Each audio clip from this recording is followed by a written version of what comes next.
कायिक जनन की प्राकृतिक विधियों के बारे में पढ़ा था और उसी चैप्टर को हम आगे ले जाते हुए कायिक जनन की कृत्रिम विधियों के बारे में अध्ययन करेंगे।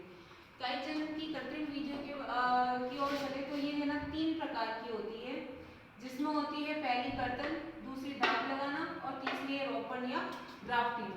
पहले आते हैं कर्तन के ऊपर। कर्तन जो होता है यानी कि इसमें ये होगा कि किसी भी कलम या आप जड़ को लेके काट कर उसको है ना बो दोगे तो नया पौधा उससे तैयार हो जाएगा, उसको कर्तन कहा जाता है। अब कर्तन भी फिर से 2 भागों में डिवाइड है, स्तंभ कर्तन और मूल कर्तन। स्तंभ कर्तन के उदाहरण है गन्ना, गुलाब, अंगूर, बोगनविलिया।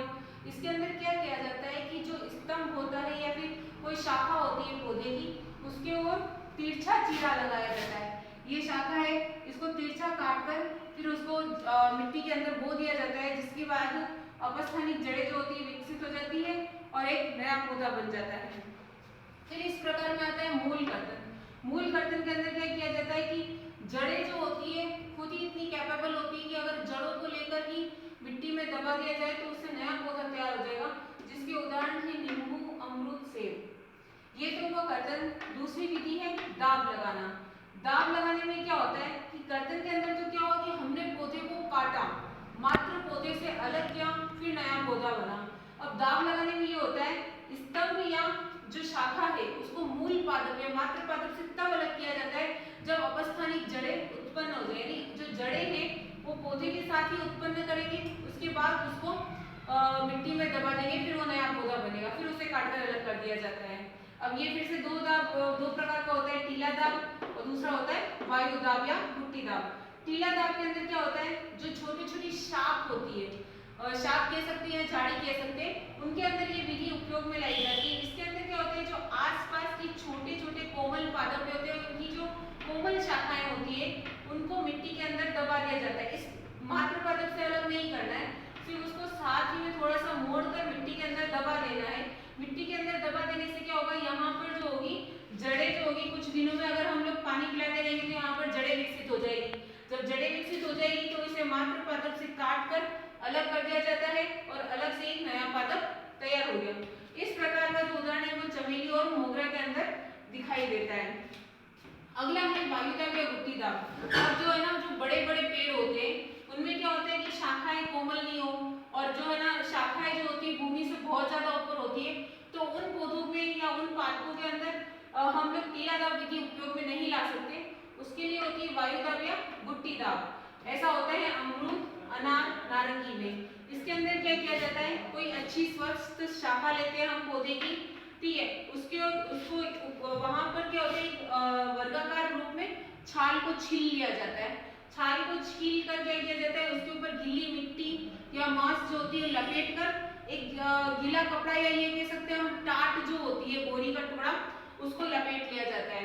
फिर उसके जो जस्ट ऊपर वाली शाखा होती है कुछ ऊपर, वहां पर एक पानी की मटकी लगाई जाती है। उस पानी की मटकी में नीचे की तरफ एक छेद किया जाता है और उस छेद से एक सूतली जैसी जो होती है, सूतली या धागा कह सकते हैं, उसको जो है लाकर इसके चारों ओर लपेट लिया जाता है, जिससे क्या होता है कि है ना, और फिर इस मटकी को पानी से पूरा भर दिया जाता है। तो अब वो पानी रिसता हुआ हमेशा इसको गीला बनाए रखेगा, यानी कि सूखना बिल्कुल नहीं चाहिए, हमेशा नम रहेगा। तो धीरे धीरे क्या होगा, कुछ समय बाद यहाँ पर जड़ें उत्पन्न हो जाएगी। जब जड़ें उत्पन्न हो जाएगी तो उसे काट कर अलग से नया पौधा बना दिया जाएगा। ये होता है अमरूद, अनार, नारंगी के अंदर। ये है वायु दाब या गुट्टी दाब, क्योंकि वायु के अंदर हम जड़ें उत्पन्न कर रहे हैं। अगला और तीसरी विधि है रोपण या ग्राफ्टिंग विधि। रोपण या ग्राफ्टिंग विधि यानी इसके अंदर क्या किया जाता है कि दो अलग अलग पादप होते हैं। एक पादप, अभी तक हमने एक ही पादप के बारे में देखा था, और इसमें दो अलग अलग पादप होते हैं और पौधे के अलग अलग हिस्सों को जोड़ा जाता है।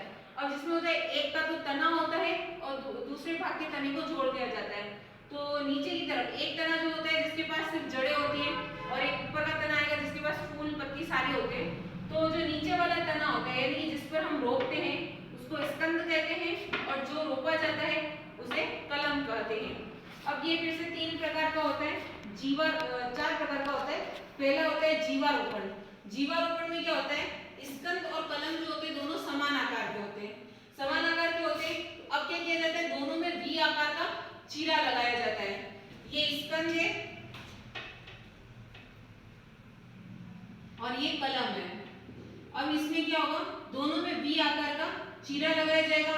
चीरा लगाने के बाद दोनों एक दूसरे पे फिट हो जाएंगे और उसको टाइटली बांध दिया जाता है। तो थोड़े ये नया पादप तैयार हो गया। ये हो गया जीवारोपण। अगला है बीज रोपण।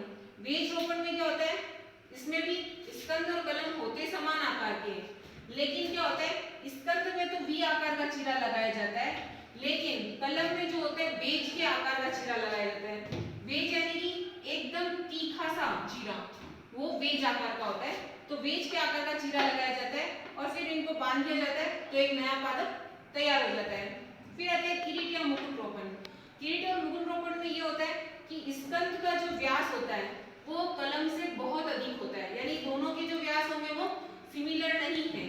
अब स्कंद जो होता है बहुत ज्यादा मोटा सा होता है, एक तने टाइप, बहुत मोटे तने टाइप होता है। तो वहां पर क्या होता है कि एक साथ हम बहुत सारी कलम जो होती है वो उगा सकते हैं या फिर बांध सकते हैं।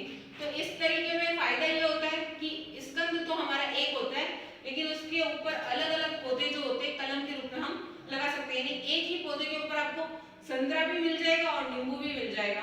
ये इस तरह की विधि है। अगला आता है कलिका रोपण। कलिका रोपण में क्या होता है, कलिका को स्कंद पर रोपा जाता है। अब कलिका को स्कंद पर रोपा जाता है, इसको रोपने की तरीका ये है कि इसमें टी आकार का जो होता है वो चीरा लगाया जाता है। अभी तक हमने वी, इसमें वी आकार का लगा था और इसमें जो है टी आकार का चीरा लगाया जाएगा। तो अब इसमें दोनों में ही टी आकार का इस प्रकार से चीरा लगाया जाता है, दोनों एक दूसरे में फिक्स हो जाएंगे, फिर इनको बांध दिया जाता है। तो ये हुआ कलिका रोपण। तो इस प्रकार से हमारी जो है कायिक जनन की कृत्रिम विधियां समाप्त होती है, यानी ये 3 प्रकार की होती है। फिर से कर्तन, दाब लगाना, रोपण या ग्राफ्टिंग।